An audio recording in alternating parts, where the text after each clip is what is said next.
The book of Zephaniah. Welcome to Bible on the Go with Dr. Dan and our monthly overview of Bible books. And this time it's the book of Zephaniah, which is the 36th book in the Bible. Now, Zephaniah was a prophet of Judah during the reign of Josiah, king of Judah, around 640 BC. He's the last of the nine minor prophets that were written before the exile.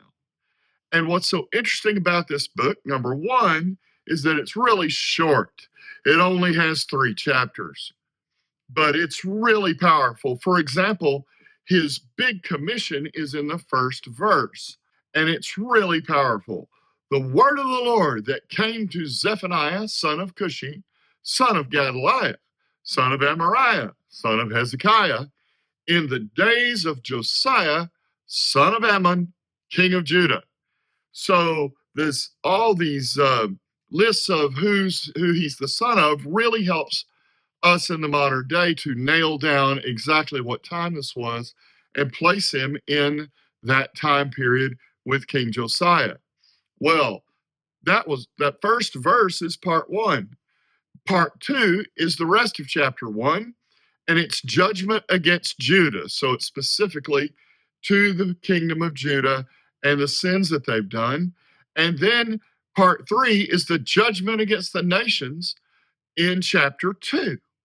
And it's really strong and really harsh. In fact, the phrase day of the Lord is in Zephaniah 7 times.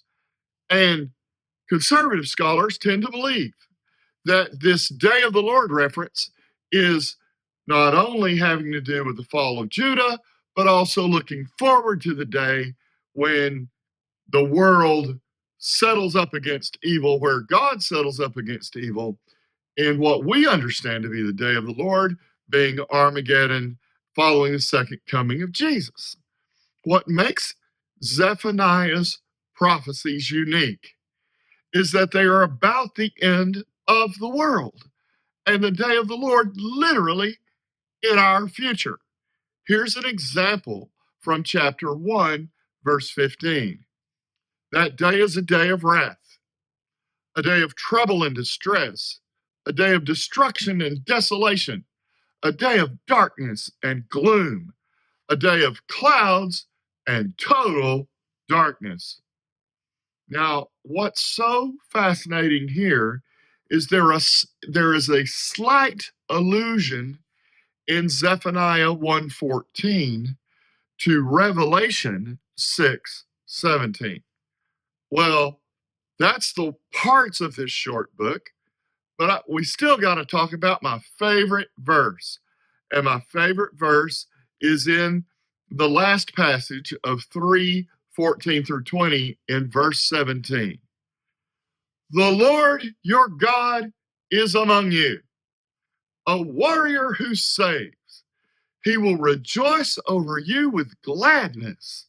He will be quiet in his love, and he will delight in you with singing. Praise God. Well, isn't that something? In Zephaniah 3:17, the Lord is rejoicing over us with singing. You know, as you think about the end of the world and about the end of time, there's going to be a lot of destruction. There's going to be a lot of violence and turmoil in the end of time for all who don't believe. But for everybody who does believe, we have a future without fear. That's what I titled my book on the book of Revelation. Future Without Fear, Celebrating Victory in Revelation. It's on Amazon as a paperback, for your e-reader, as a hardback, and it's also on Audible, read by yours truly.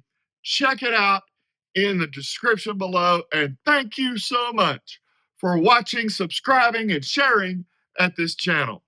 We really appreciate it. Praise God.